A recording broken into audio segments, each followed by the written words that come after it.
الله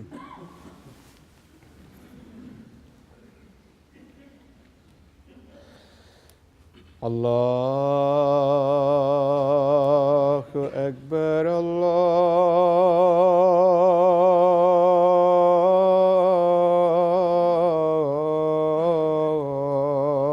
الله أكبر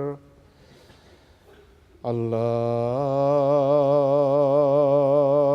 أكبر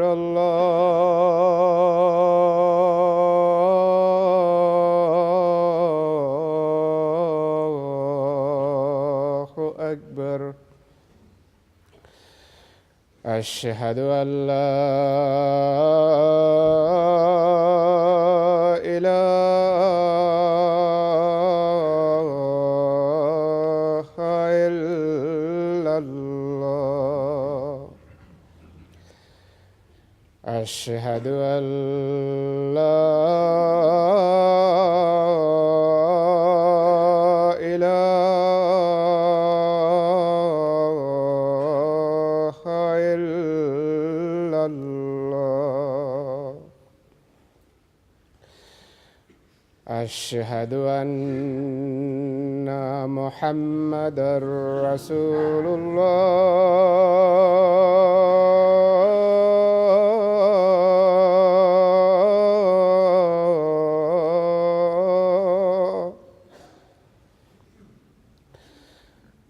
أشهد أن محمدًا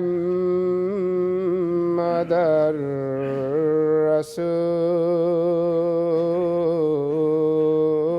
الله. حي على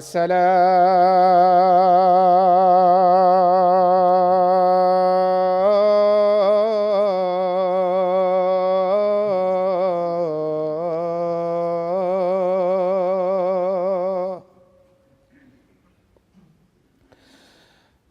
حي على الصلاة.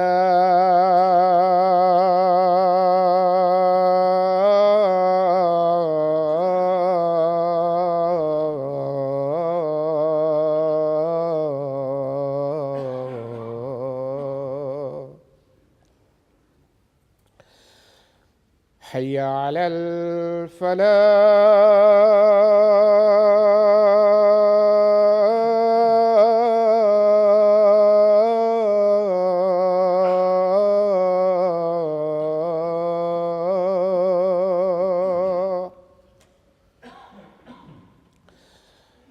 حي على الفلاح.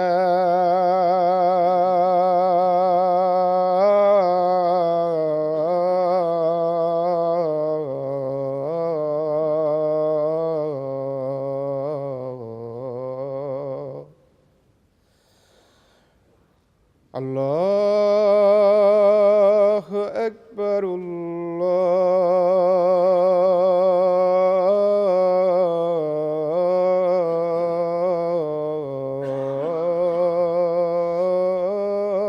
الله أكبر.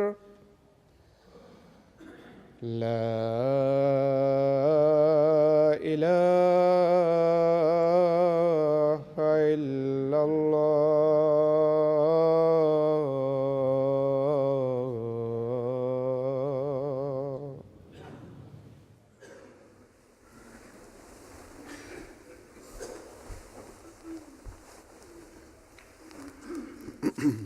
السلام عليكم ورحمة الله.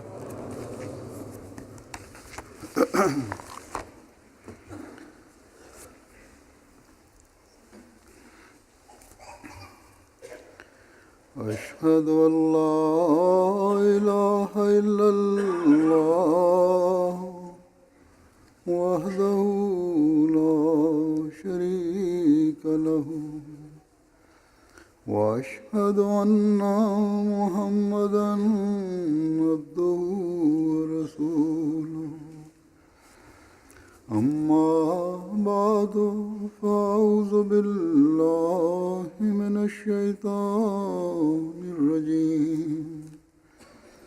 بسم الله الرحمن الرحيم.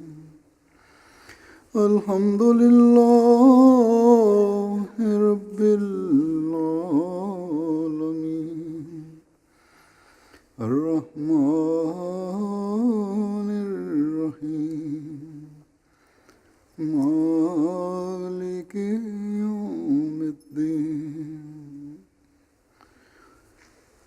إياك نعبد وإياك نستعين اهدنا الصراط المستقيم صراط الذين أنعمت عليهم غير المغضوب عليهم ولا الضالين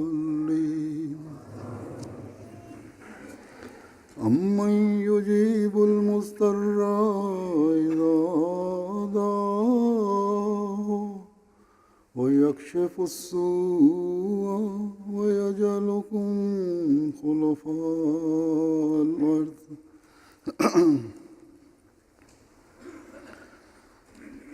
أإله مع الله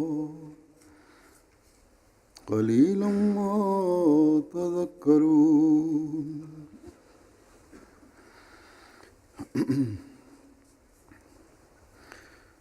یا اس آیت کا ترجمہ ہے کہ یا پھر وہ کون ہے جو بے قرار کی دعا قبول کرتا ہے جب وہ اسے پکارے اور تکلیف دور کر دیتا ہے اور تمہیں زمین کے وارث بناتا ہے. کیا اللہ کے ساتھ کوئی اور معبود ہے؟ بہت کم ہے جو تم نصیحت پکڑتے ہو. حضرت مسیح موعود علیہ السلام نے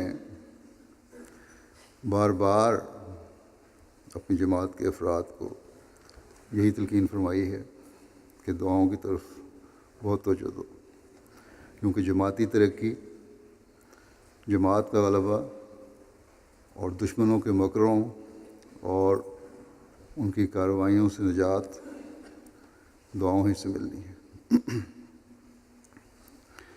آپ نے بڑا واضح فرمایا کہ ہمارا غالب آنے کا ہتھیار دعا ہی ہے.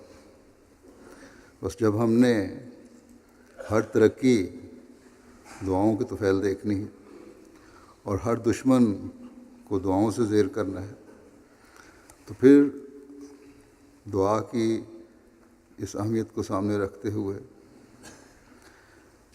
کس قدر توجہ ہمیں دعاؤں کی طرف دینی چاہیے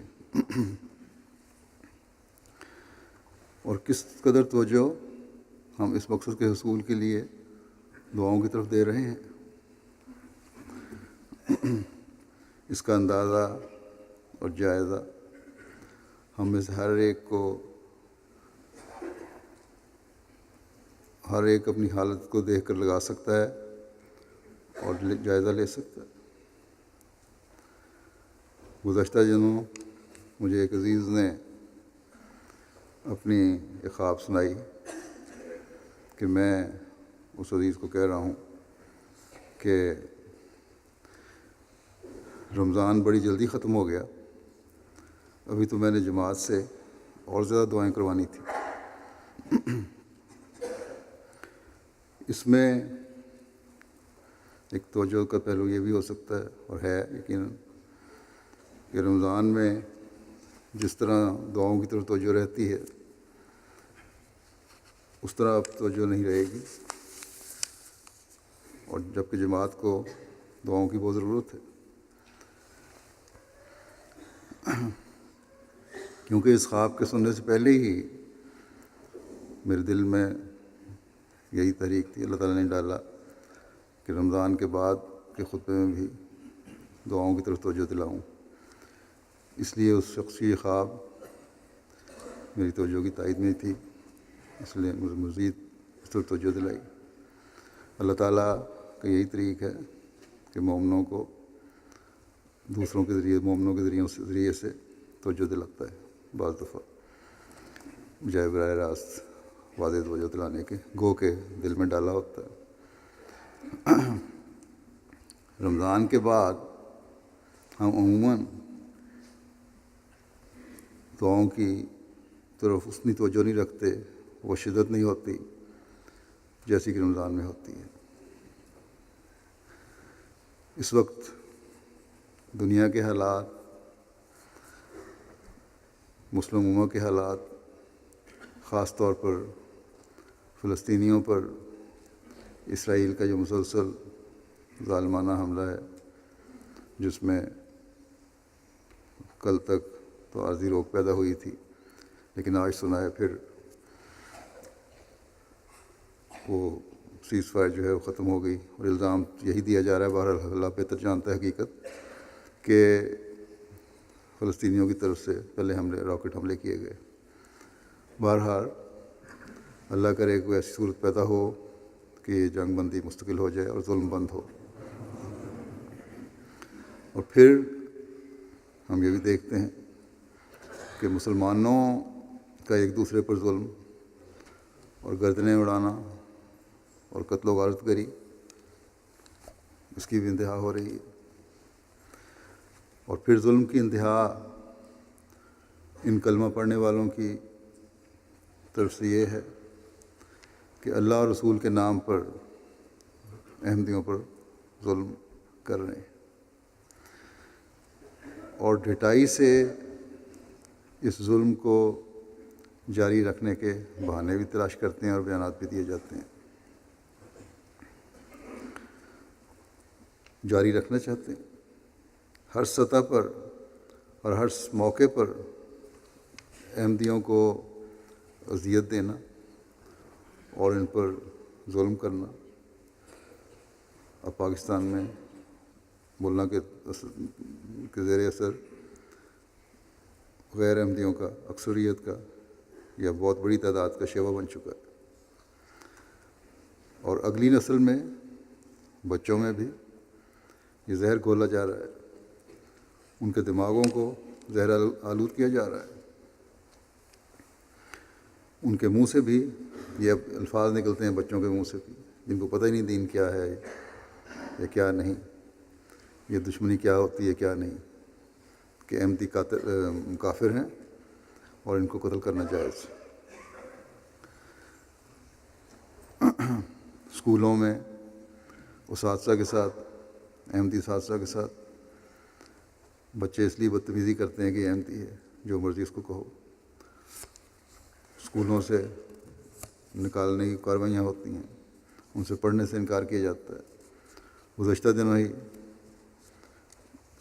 ایک ٹیچر کے خلاف ایک گاؤں میں چھوٹے جگہ پہ بچوں نے اور ان کے والدین نے جلوس نکالا، ہڑتال کی کہ ہم نے اس سے نہیں پڑھنا، یہ قادیانی ہے۔ غالباً ہیڈ ماسٹر نے یا کسی عقل والے نے ان سے کہا کہ حضرت صلی اللہ علیہ وسلم نے تو جنگی قیدیوں کو بھی اس شرط پر رہا کرنے کا کہا تھا کہ اگر تمہیں تعلیم تمہارے پاس ہے، جو لکھنا پڑھنا تم جانتے ہو، اگر تم مسلمانوں کو سکھا دو تو تمہیں آزادی مل جائے گی قید سے۔ حالانکہ یہ ان کو کہا گیا کہ حالانکہ وہ لوگ جو جنگ میں اس نیت سے آئے تھے کہ مسلمانوں کو ختم کر دیں، اس پر اس گاؤں کے لوگوں نے یہ کہا کہ ٹھیک ہے، حضرت صلی اللہ علیہ وسلم نے کافروں کو کہا ہوگا، لیکن ہم نہیں مانیں گے، کیونکہ یہ قادیانی ان کافروں سے بڑھ کر کافر ہیں، اور ان کا تو ہم تو چھوڑ رہے ہیں، ان کو تو قتل کرنا بھی جائز ہے۔ اور یہ ڈھٹائی کسی بھی واقعے کے بعد کم نہیں ہوتی۔ یہ نہیں کہ انسانیت سوز مظالم دیکھ کر پھر کسی قسم کی شرم کا احساس ان میں پیدا ہو جائے، بلکہ وہی حال رہتا ہے۔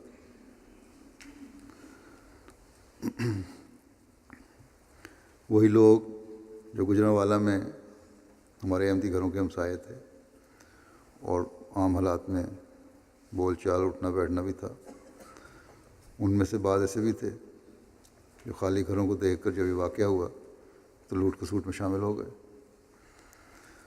تو گراوٹ جب اس حد تک پہنچ جائے تو پھر سوائے انا للہ کے اور کچھ نہیں کہا جا سکتا، کہ اب تو یہ اپنے خاتمے میں پہنچے ہوئے لوگ۔ اور ان ابتلاؤں کے دور میں ہمیں پہلے سے بڑھ کر اللہ تعالیٰ کی طرف جھکنے کی ضرورت ہے۔ بس اپنی دعاؤں میں کمی نہ آنے دیں۔ باقی مسلمان تو ایک دوسرے پر ظلم کا جواب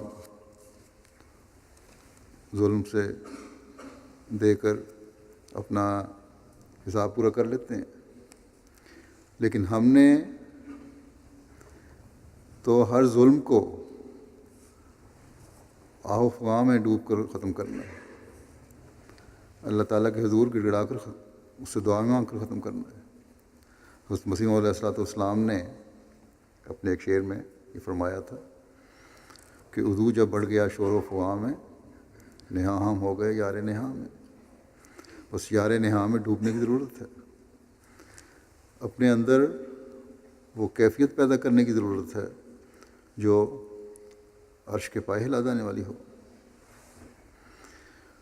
وہ دعائیں کرنے کی ضرورت ہے جن کا رخ ایک طرف ہو، متفرق دعائیں نہ ہوں۔ اس عزیز کی خواب میں جو یہ بتایا گیا ہے کہ ابھی میں نے جماعت سے دعائیں کروانی تھی، میں اس کو کہہ رہا ہوں، تو جماعت سے من حیث الجماعت دعا کروانا جماعت کی کامیابیوں اور ترقیات کے لیے اور ان مشکلات کے دور ہونے کے لیے تھی۔ بس جب ہماری یہ خواہش ہے ہر ایک کی کہ ابتلا کا دور جلد ختم ہو، تو ہمیں اپنی دعاؤں کے دھارے جماعتی دعاؤں اور دشمن کے شر سے بچنے کے لیے اس طرف کرنے کی ضرورت ہے، اپنے دعاؤں کے دھارے اس طرف کرنے کی ضرورت ہے جہاں ہم دشمن کے شر سے بچ سکیں، اور اس کے شر سے بچنے کے لیے ہم جتنی بھی دعائیں کریں وہ آج کل کی ضرورت ہے۔ اس موقع پر مجھے اپنی ایک پرانی خواب بھی یاد آ رہی تھی، جس کو میں پہلے بھی ذکر کر چکا ہوں ایک دفعہ، کہ اگر جلد حالات بدلنے ہیں تو جماعت کو من حیث الجماعت اپنی حالتوں کو اللہ تعالیٰ کی خاطر خالص کرتے ہوئے، اپنی دعاؤں کو اس کے لیے خالص کرتے ہوئے، جماعت کو ان ابتلاؤں سے بچانے کے لیے اس کے آگے جھکنے کی ضرورت ہے۔ اور اگر اس کیفیت میں ہم اللہ تعالیٰ کے آگے جھکیں گے، یہ کیفیت ہمیں پیدا ہو جائے ساری جماعت کی،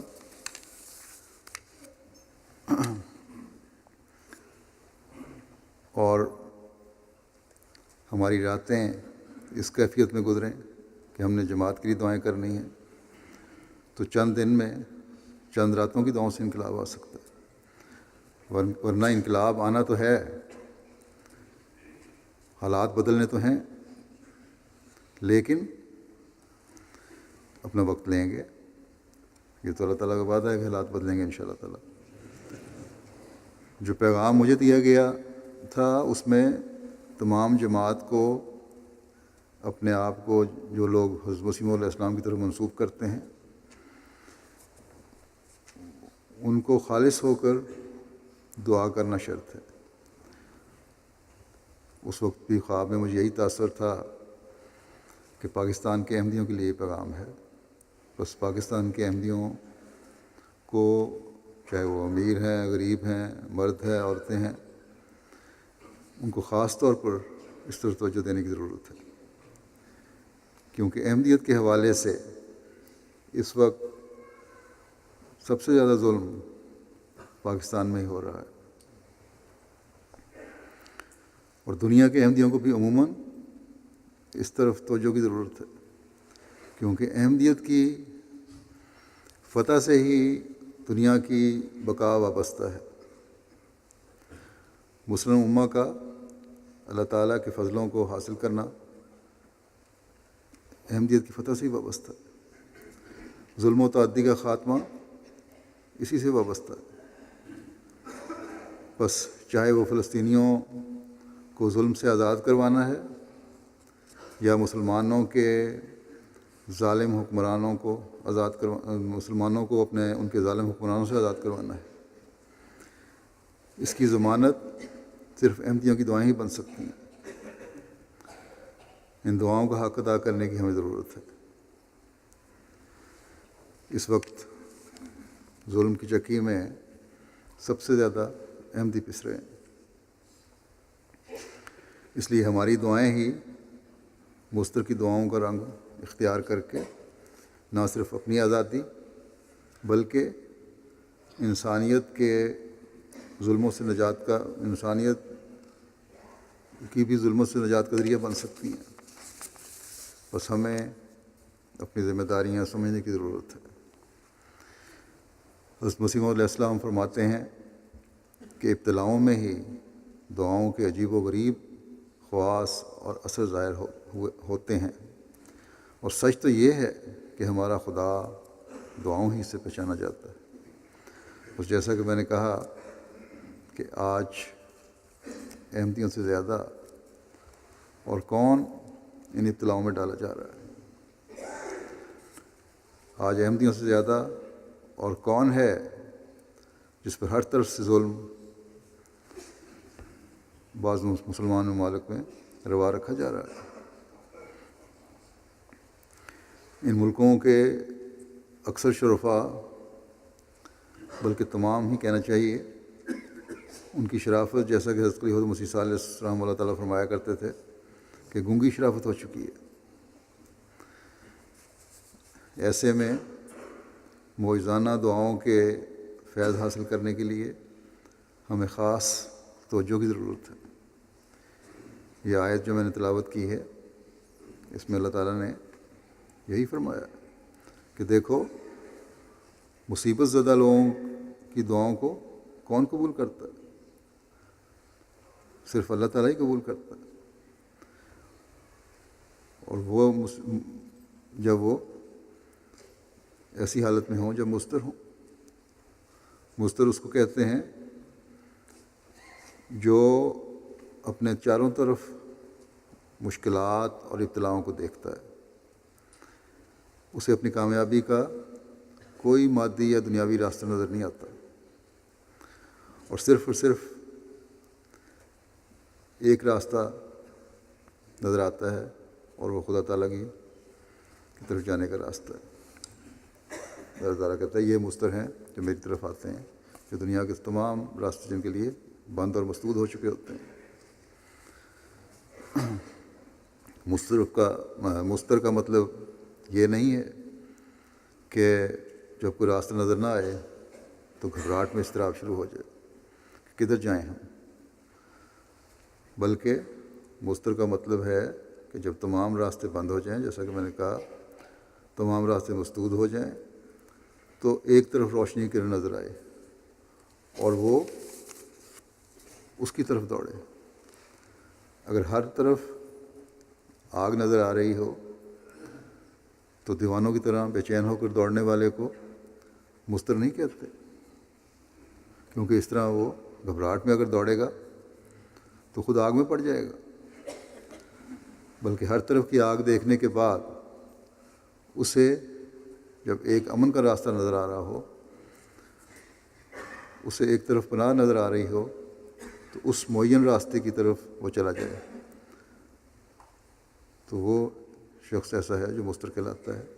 اور اللہ تعالیٰ فرماتا ہے کہ اسے میں ایسے شخص کو پھر آگ سے بچانے والا ہوں، میں اس کی پناہ گاہ ہوں، آگ کی تپش سے بچانے والی ٹھنڈی چھاؤں میں ہوں، میری طرف آؤ، مجھ سے پناہ طلب کرو، میں تمہیں ان ابتلاؤں سے نکالوں گا۔ اس یقین سے میری طرف آؤ کہ ہمارا خدا ہے جو ہمیں اس ابتلا سے نکالنے والا ہے، تو میں تمہیں تمہاری اس یقین کی وجہ سے اس ابتلا سے نکالوں گا، تمہاری دعاؤں کی وجہ سے تم ابتلا سے نکالوں گا۔ جیسا کہ حضرت مسیح علیہ السلام نے فرمایا کہ عجیب و غریب خواص اور اثر تمہارے حق میں ظاہر ہوں گے۔ بس جو شخص ایسا مستر بن جائے جو خدا تعالیٰ کے علاوہ کسی کو ملجا و ماوا نہ سمجھے اپنا، کوئی پناہ کی جگہ نہ سمجھے، جو خدا کے سوا کسی اور کو ان ابتلاؤں سے نجات دلانے والا نہ سمجھے، وہی حقیقی مستر ہے، اور اس کی دعائیں عجائب دکھانے والی بنتی ہیں۔ دعاؤں کی قبولیت کے لیے یہ یقین ہمیں اپنے اندر پیدا کرنا ہوگا کہ ہر قسم کی اضطرار کی حالت میں اللہ تعالیٰ ہی کام آتا ہے، اس کے علاوہ اور کوئی راستہ نہیں جو ہمیں روشنی کی کرن جہاں نظر آتی ہو۔ اور جب ایسی حالت پیدا ہو جائے تو پھر اس قسم کے مستر کے پاس جب اس طرح کی اضطرار کی کیفیت آ جاتی ہے تو ایسے مستر کے پاس اللہ تعالیٰ دوڑتا ہوا آتا ہے اپنے وعدے کے مطابق، اور اس کی مشکلات اور مصیبتیں دور کر دیتا ہے۔ اس کی تکالیف ہوا میں اڑ جاتی ہیں، چاہے وہ ذاتی تکالیف اور مشکلات ہوں یا جماعتی تکالیف اور مشکلات ہوں۔ پھر اللہ تعالیٰ فرماتا ہے کہ صرف یہی نہیں ہوگا کہ یکشف السوء ہو، یعنی تکلیفوں کو دور کر دے اللہ اور بس کافی ہو گیا۔ اللہ تعالیٰ جب انعامات دیتا ہے تو اس کے انعامات لامحدود ہوتے ہیں، کسی بھی حد تک وہ انعامات کو بڑھا سکتا ہے۔ بس یہاں بھی جب تکلیف میں مبتلا مومنوں کی تکلیفوں کو دور کرنے کا اللہ تعالیٰ نے فرمایا تو ساتھ یہ بھی فرما دیا کہ یجعلکم خلفاء الارض،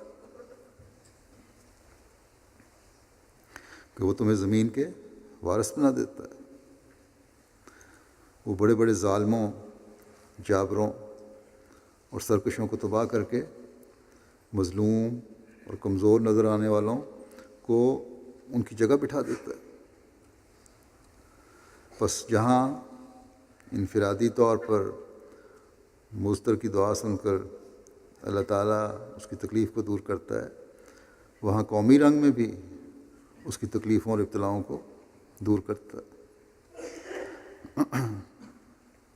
اور یہی ہمیں قرآن کریم نے دوسری جگہ پر بھی بتایا ہے، اسی پر پتہ چلتا ہے کہ جب پہلی قوموں نے رسولوں کے ساتھ اور ان کی قوموں کے ساتھ ظالمانہ سلوک کیا تو اللہ تعالیٰ کہتا ہے کہ ہم نے انہیں تباہ کر دیا اور مظلوموں کو ان کی جگہ دے دی۔ بڑے بڑے جابر اور بڑے بڑے جاہ و جلال والے تھے لوگ پہلے، لیکن ان کے نام تک مٹ گئے۔ بس یہ قانون آج بھی اسی طرح قائم ہے جس طرح پہلی قوموں کے لیے قائم تھا۔ بس اللہ تعالیٰ ظالموں کو ختم کرتا ہے، لیکن جب مظلوم مضطر بن کر متاع نصر اللہ کی درد بھری دعائیں کرتا ہے تو اللہ تعالیٰ کا رحم جوش میں آ کر ظالموں کے جلد خاتمے کے سامان پیدا کر دیتا ہے۔ طاقت اور کثرت کے زوم میں آج ظلموں پر جو لوگ تلے بیٹھے ہیں، اللہ تعالیٰ کرے کہ انہیں عقل آ جائے، ورنہ ان کی یہی طاقت اور کثرت ان کے لیے تباہی کا باعث بننے والی ہے۔ اللہ تعالیٰ نے یہی فرمایا ہے کہ جو اپنی طاقت اور کثرت کی وجہ سے تقویٰ سے کام نہیں لیتے ان کے انجام بھی بد ہوا کرتے ہیں۔ اگر کلمہ پڑھ کر اور اللہ اور رسول کا نام لے کر ظلموں کی داستانیں رقم ہوں گی تو کلمہ بھی اور اللہ تعالیٰ اور اس کا رسول بھی ایسے لوگوں سے بیزاری کا اظہار کرتے ہیں۔ اللہ تعالیٰ نے ظالموں کے بد انجام کی خبر دی ہے۔ یہ کہیں نہیں کہا گیا کہ فلاں قوم یا فلاں مذہب کے ماننے والوں کا استثناء ہے، وہ جو چاہیں کرتے پھریں، بلکہ جو بھی ایسے کاموں میں ملوث ہوگا جو اللہ تعالیٰ کے حکموں کے خلاف ہے، جو ظلموں پر منتج ہوتے ہیں، وہ اپنے بد انجام کو پہنچے گا۔ لیکن ہمارا کام ہے کہ ان ظلموں سے جلدی چھٹکارا پانے کے لیے ہم مضطر کی حالت ہم اندر پیدا کریں، اللہ تعالیٰ کی مدد کو بے چین ہو کر پکاریں۔ پھر دیکھیں اللہ تعالیٰ کس طرح مدد کو آتا ہے۔ ہم میں سے ہر ایک کو یہ حالت پیدا کرنے کی ضرورت ہے۔ حضرت مسیح علیہ السلام فرماتے ہیں کہ یاد رکھو کہ خدا تعالیٰ بڑا بے نیاز ہے۔ جب تک کثرت سے اور بار بار اضطراب سے دعا نہیں کی جاتی وہ پرواہ نہیں کرتا۔ دیکھو کسی کی بیوی یا بچہ بیمار ہو یا کسی پر سخت مقدمہ آ جاوے تو ان باتوں کے واسطے اسے کیسا اضطراب ہوتا ہے۔ پس دعا میں بھی جب تک سچی تڑپ اور حالت اضطراب پیدا نہ ہو تب تک وہ بالکل بے اثر اور بیہودہ کام ہے۔ قبولیت کے واسطے اضطراب شرط ہے۔ بس جماعتی مشکلات کے دور کرنے کے لیے بھی ہمیں اسی اضطراب کی ضرورت ہے، جس طرح بعض دفعہ ہم دعاؤں میں اپنے ذاتی مقاصد کے لیے دکھاتے ہیں۔ حضرت مسیح علیہ السلام نے فرمایا کہ کثرت سے اور بار بار دعا شرط ہے۔ بس یہ خیال کر لینا کہ ہم نے رمضان میں دعائیں کر لیں اور کافی ہو گیا تو ہم پر واضح ہونا چاہیے کہ یہ کافی نہیں ہے۔ ابھی ہمیں مسلسل دعاؤں کی ضرورت ہے اور انسان کو ہمیشہ مسلسل دعاؤں کی ضرورت رہتی ہے۔ جب اللہ تعالیٰ ہمیں کھلی فتح عطا بھی فرما دے گا تو پھر بھی تقویٰ پر چلتے ہوئے اس کے فضلوں کو سمیٹنے کے لیے مسلسل دعاؤں کی ضرورت ہوگی۔ غرض کہ اللہ تعالیٰ سے تعلق میں کبھی بھی کمی نہیں ہونی چاہیے، نہ ایک مومن کو بھی یہ برداشت کر سکتا۔ تکلیفوں میں بھی ہمیں استجاب کی ضرورت ہے اور آسانیوں اور آسائشوں میں بھی ہمیں یاد خدا کی ضرورت ہے۔ بس ایک مومن کبھی خود غرض نہیں ہوتا، نہ ہی عارضی اور وقتی دعاؤں اور جوشوں کو کافی سمجھتا ہے، بلکہ ہر حالت میں خدا تعالیٰ سے اس کا تعلق رہتا ہے اور رہنا چاہیے۔ یہ ایمان اور تعلق ہی ایک مومن کو عام حالات میں بھی دعا کی قبولیت کے نشانات دکھاتا رہتا ہے۔ حضرت مسیح علیہ السلام نے ایک جگہ فرمایا کہ یاد رکھو غیر اللہ کی طرف جھکنا خدا سے کاٹنا ہے۔ یہ تو ایک حقیقی مومن کو بھی تصور بھی نہیں کر سکتا کہ خدا سے تعلق کاٹے، لیکن بعض دفعہ کمزوریوں کی وجہ سے دعاؤں میں کمی آ جاتی ہے اور دنیاوی معاملات کی وجہ سے اسباب کی طرف توجہ ہو جاتی ہے یا دعاؤں کا حق ادا نہیں ہوتا۔ بس ہمیں چاہیے کہ ہم میں سے ہر ایک اپنی حالتوں کے ہر وقت جائزے لیتا رہے کہ کبھی ہم اپنے مسائل میں اس قدر نہ الجھ جائیں کہ ان لوگوں کے لیے دعاؤں کا احساس نہ رہے جو جماعت کے افراد ہونے کی وجہ سے مشکلات میں گرفتار ہیں۔ یاد رکھیں ہر فرد جماعت کی دعا اور اللہ تعالیٰ کو اس کے رحم، مغفرت، بخشش اور مختلف صفات کا واسطہ دے کر دعا جو ہے یہ جماعتی تکالیف کو بھی دور کرنے کا باعث بنتی ہے۔ حدیثوں میں آتا ہے کہ پہلی امتوں میں سے ایک امت کے 3 آدمی تھے۔ ایک دفعہ طوفان میں پھنس گئے۔ وہ طوفان سے پناہ لینے کے لیے ایک غار میں چلے گئے اور اتفاق سے اس طوفان کی وجہ سے ایک پتھر لڑک کر اس غار کے منہ پر آ گیا اور ان کے باہر نکلنے کا راستہ بند ہو گیا۔ وہ ایک چھوٹی مصیبت سے بچنے کے لیے گئے تھے اور بڑی مصیبت ان پر پڑ گئی۔ ایسی حالت میں نہ ان کی اپنی کوشش سے وہ پتھر غار کے منہ سے ہٹایا جا سکتا تھا اور نہ ہی کوئی بیرونی مدد ان کو پہنچ سکتی تھی۔ جنگل میں ایک ایسی قید تھی جس میں سے کسی انسانی کوشش سے نکلنا ناممکن تھا۔ ایسی حالت میں ان پر شدید گھبراہٹ کی کیفیت طاری ہوئی کہ اب یہاں سے نکلنے کا کوئی راستہ نہیں، اپنے یہاں سے نکلنا بہت مشکل ہو گیا۔ یہی نہ ہو کہ ہماری قبری اب اس غار میں بن جائے۔ ایسی حالت میں جب انہوں نے دیکھا کہ نجات کی کوئی صورت نہیں، تو ان میں سے ایک شخص کے دل میں دعا کی تحریک ہوئی۔ اس نے کہا آؤ ہم دعا کریں، اور دعا اس حوالے سے کریں کہ ہم نے اپنی زندگی میں اگر کوئی عمل اور نیکی خدا تعالیٰ کی خاطر کیا ہے تو اللہ تعالیٰ اس پتھر کو ہٹا دے۔ تب ان میں سے ایک نے کہا کہ اے خدا، مجھے اپنی ایک رشتہ دار لڑکی سے محبت تھی، میں اس سے بدکاری کرنا چاہتا تھا مگر وہ نہیں مانتی تھی۔ آخر میں نے بعض ایسی تدابیر کیں، وہ میرے مال بھی خرچ کیا، وقت گزرا، آخر وہ بدت فعلی پر راضی ہو گئی۔ جب میں اس پر قادر ہو گیا تو اس نے کہا کہ اے خدا کے بندے، میں تجھے خدا کا واسطہ دے کر کہتی ہوں کہ یہ گناہ نہ کر۔ تب میں اس کے قریب سے ہٹ گیا۔ اے خدا، اگر میں نے یہ کام تیری خوشنودی کی خاطر کیا تھا تو اس پتھر کو ہمارے راستے سے ہٹا دے۔ اس دعا سے، اس طوفان کی وجہ سے وہ پتھر اپنی جگہ سے تھوڑا سا ہٹ گیا، لیکن راستہ نہیں کھلا۔ پھر دوسرے نے کہا اے خدا، تو جانتا ہے کہ ایک مزدور میرے پاس آیا، اس نے میری مزدوری کی، اس سے پہلے کہ وہ میرے سے مزدوری لے وہ چلا گیا۔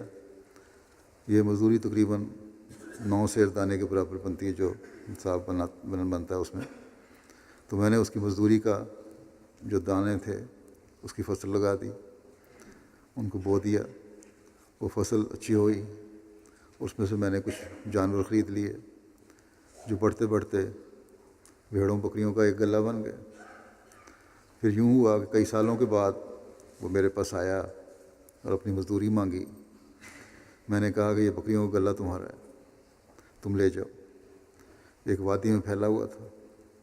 اس نے کہا کہ مزدوری لینے آیا ہوں اور تم میرے ساتھ مذاق کر رہے ہو۔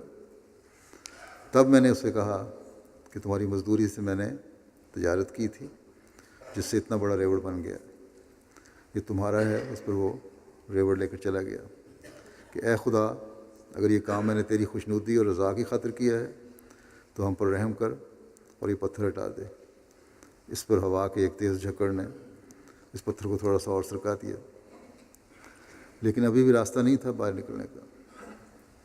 تب تیسرا شخص اس دعا کے ساتھ خدا کے حضور جھکا اور کہا کہ اے خدا، تو جانتا ہے کہ میں بکریاں چرایا کرتا ہوں اور دودھ پر میرا گزارا ہے۔ ایک دن گھر پہنچنے میں دیر ہو گئی اور میرے ماں باپ جو میرے ساتھ تھے، بوڑھے ماں باپ، بہت بوڑھے تھے۔ میرا طریق یہ تھا کہ اپنے چھوٹے بچوں سے پہلے اپنے ماں باپ کو دودھ پلایا کرتا تھا۔ جب میں دیر سے پہنچا تو میرے ماں باپ جو بوڑھے تھے، سو چکے تھے۔ میں نے پسند نہ کیا کہ انہیں جگاؤں اور ان کے پاس دودھ لے کر میں کھڑا ہو گیا کہ جب وہ جاگیں گے میں پلا دوں گا۔ میرے بچے روتے رہے، انہیں بھی بھوک لگی تھی، لیکن میں ماں باپ کے لیے دودھ لے کر کھڑا رہا، یہاں تک کہ صبح ہو گئی اور صبح تک دودھ لے کر کھڑا رہا۔ صبح جب وہ جاگے تو انہیں دودھ پلایا، پھر اپنے بیوی بچوں کو بھی دیا۔ بس اے خدا، اگر میرا یہ کام تیری رضا اور خوشنودی کے لیے تھا اور دنیا کی کوئی غرض نہ تھی تو مجھ پر رحم فرما اور اس پتھر کو ہٹا دے۔ چنانچہ طوفان کے ایک اور زور نے اس پتھر کو اور آگے سرکا دیا اور راستہ صاف ہو گیا اور وہ باہر آ گئے۔ اب ان 3 اشخاص نے 3 قسم کے کام کیے تھے۔ کسی نے مزدور کی مزدوری میں امانت کا حق ادا کیا، انصاف پر قائم رہتے ہوئے بندوں کا حق کی ادائیگی کی۔ کسی نے والدین کے ساتھ حسن سلوک اور ان کی خدمت کا حق ادا کیا۔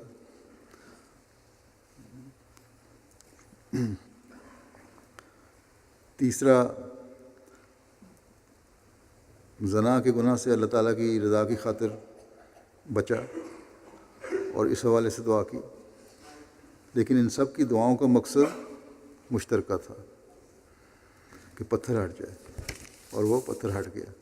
بس یہ انفرادی نیکیاں اور انفرادی نیکیوں کے حوالے سے کی گئی دعائیں اجتماعی قبولیت کا نظارہ دکھانے والی بن گئیں۔ بس جہاں اس حدیث میں اور بہت سے سبق ہیں، یہ بہت بڑا سبق ہے کہ افراد کی انفرادی نیکیاں اور دعائیں اجتماعی مصیبت کو دور کرنے کا باعث بنتی ہیں۔ بس جب ہم ایک جماعت میں روئے جانے کا دعویٰ کرتے ہیں تو اپنی دعاؤں کو خدا تعالیٰ سے اجتماعی تکالیف اور ابتلا کے دور کرنے کے لیے مانگنے کی ضرورت ہے۔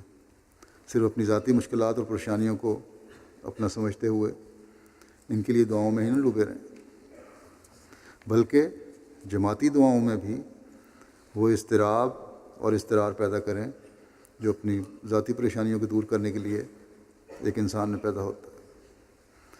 جماعت کی ترقی اور حالات کے بدلنے کے لیے جب دو نفل پڑھتے ہیں، جیسا کہ میں نے کہا تھا پڑھا کریں، اور اکثریت مجھے لکھتی بھی ہے کہ ہم پڑھتے ہیں، تو اس میں درد بھری دعائیں کریں۔ ان غار میں پھنسے ہوئے لوگوں کی حالت کا اندازہ کیا جا سکتا ہے کہ ہر دنیاوی مدد سے مایوس ہو کر انہوں نے بے شک اپنی کسی نیکی کے حوالے سے جو خالص خدا تعالیٰ کے لیے انہوں نے کی تھی، اس کا حوالہ دے کر دعا مانگی، لیکن ان کی جو اس وقت اضطراری کیفیت ہوگی، جو اضطراب انہوں نے پیدا ہوا ہوگا، ہر طرف سے مادی ذرائع سے جو مایوسی تھی، اس سے جو اضطراب پیدا ہو سکتا ہے، اس کا انسان اندازہ کر سکتا ہے۔ بس جہاں ہمیں اپنے عمل خدا تعالیٰ کے لیے خالص کرنے کی ضرورت ہے کہ یہ اعمال قبولیت دعا میں بہت بڑا کردار ادا کرتے ہیں، وہاں ہمیں جماعت کی تکلیف کو اپنی تکلیف سمجھتے ہوئے بڑی تضرع اور عاجزی سے اسے دور کرنے کے لیے دعا کی ضرورت ہے۔ حضرت مسیح علیہ السلام فرماتے ہیں کہ دعاؤں کی قبولیت کے لیے یہ بھی ضروری ہے کہ انسان اپنے اندر پاک تبدیلی پیدا کرے۔ اگر بدیوں سے نہیں بچ سکتا اور خدا تعالیٰ کی حدود کو توڑتا ہے تو دعاؤں میں کوئی اثر نہیں رہتا۔ پھر ایک جگہ ہمیں دعاؤں کی طرف توجہ دلاتے ہوئے آپ نے فرمایا کہ اگر تم دوسرے لوگوں کی طرح بنو گے تو خدا تعالیٰ تم میں اور ان میں کچھ فرق نہ کرے گا، اور تم خود اپنے اندر نمایاں فرق پیدا نہ کرو گے، اور تم خود اگر اپنے اندر نمایاں فرق پیدا نہ کرو گے پھر خدا تعالیٰ بھی تمہارے لیے کچھ فرق نہ رکھے گا۔ عمدہ انسان وہ ہے جو خدا تعالیٰ کی مرضی کے مطابق چلے، لیکن اگر ظاہر کچھ اور ہو اور باطن کچھ، تو ایسا انسان منافق ہے، اور منافق کافر سے بدتر ہے۔ سب سے پہلے دلوں کی تطہیر کرو۔ مجھے سب سے زیادہ اس بات کا خوف ہے، ہم نہ تلوار سے جیت سکتے ہیں اور نہ کسی اور قوت سے، ہمارا ہتھیار صرف دعا ہے اور دلوں کی پاکیزگی۔ اللہ تعالیٰ کرے کہ ہم حضرت مسیح علیہ السلام کے منشا کے مطابق اپنی زندگیوں میں پاک تبدیلیاں پیدا کرتے ہوئے اپنے سب کام خدا تعالیٰ کی رضا کے مطابق سر انجام دینے والے ہوں۔ اس کے لیے ہم ہمیشہ کوشش کرتے رہیں، اس کے حضور متضرعانہ دعاؤں کی طرف توجہ دینے والے ہوں، اپنی دعاؤں کو جماعتی ترقی اور ابتلاؤں کے جلد دور ہونے کے لیے، دعاؤں میں جماعتی ترقی اور ابتلاؤں کے دور ہونے کے لیے وہی شدت پیدا کرنے والے ہوں جو اپنی ذاتی تکالیف میں ہم کرتے ہیں۔ وہ شدت ہمیں پیدا ہو دعاؤں میں جماعت کے لیے بھی، جیسی ہمیں اپنی ذاتی تکالیف کے لیے پیدا ہوتی ہے۔ ایک ہو کر ہم مخالفین کے شر سے بچنے کے لیے دعائیں کرنے والے ہیں۔ جیسا کہ میں نے شروع میں بھی کہا تھا کہ جب تک ہم خالص ہو کر اللہ تعالیٰ کے آگے ان اجتماعی تکلیفوں کو دور کرنے کے لیے نہیں جھکیں گے، ہم جلد اپنے مقصد کو حاصل نہیں کر سکیں گے۔ حضرت مسیح علیہ السلام کی بیعت میں آ کر ہمیں ہماری مشترکہ دعائیں ہی ہماری انفرادی تکالیف کو بھی دور کر سکتی ہیں۔ جب انسان دوسرے کے لیے دعا کرتا ہے تو فرشتے بھی اس کے لیے دعا کر رہے ہوتے ہیں۔ غار سے پتھر اس وقت ہٹتے ہیں جب دعاؤں کا رخ اور مقصد مشترک ہو۔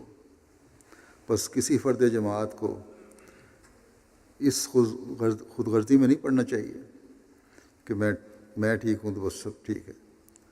دنیا کے کسی بھی کونے میں بسنے والے احمدی کی تکلیف ہم سب کی مشترک تکلیف ہے۔ اس کا احساس ہمیں پیدا ہونا چاہیے اور اس کے لیے ہمیں دعاؤں کی طرف توجہ دینے کی ضرورت ہے، صرف احساس ہی پیدا نہ ہو۔ اور یہی ہتھیار ہے جس کے بارے میں حضرت مسیح علیہ السلام نے فرمایا ہے کہ ہماری فتوحات سے یہ ہتھیار ہمیں ہمکنار کرے گا۔ لیکن یہ بات بھی ہمیں یاد رکھنی چاہیے کہ جوش میں ہم یہ دعا نہ کریں دشمنوں کے بارے میں کہ خدا تعالیٰ ان پر یا مخالفین کے بارے میں کہ ان پر وبال اور عذاب نازل کرے، بلکہ یہ دعا کریں کہ اے اللہ، جب ہم اپنی کامیابیاں چاہتے ہیں، ابتلا اور مشکلات کے دور کرنے کے لیے کہ ابتلا اور مشکلات کو دور کرنے کے لیے جیسے دعا مانگتے ہیں، یہ مشکلات کے دور کو ختم ہونے کے لیے ہم دعا کرتے ہیں، وہاں اے خدا ہم ان لوگوں کی بھی بہتری چاہتے ہیں، تباہی نہیں چاہتے۔ ہم کمزوروں کو تیرے فضلوں نے ڈھانپا ہوا ہے اور باوجود سخت ترین حالات کے ہم تیرے فضلوں کے نظارے پھر بھی دیکھتے رہتے ہیں۔ بس اگر تو ان لوگوں کو بھی ڈھانپ لے اور ان کو ہدایت دے تو یہ بڑی خوش قسمتی ہے، ہماری بھی اور ان کی بھی۔ لیکن اگر تیری حکمت بعض کو اس کا اہل نہیں سمجھتی اور ان کو فنا کرنے میں بہتری ہے تو ان کو ہمارے راستے سے اس طرح ہٹا دے کہ اسلام کی ترقی جو اب تو نے احمدیت اور حقیقی اسلام سے وابستہ کی ہے، اس میں ان کا وجود روک نہ بن سکے۔ بس جہاں یہ دعا بھی ہے وہاں اللہ تعالیٰ کی حکمت جہاں چاہتی ہیں وہ بد دعا بھی بن جائے گی۔ اس لحاظ سے ہمیں دعا کرنی چاہیے، نہ کہ کھلی بد دعا۔ اللہ تعالیٰ ہم سب کو دعاؤں کے حق ادا کرنے کی توفیق عطا فرمائے۔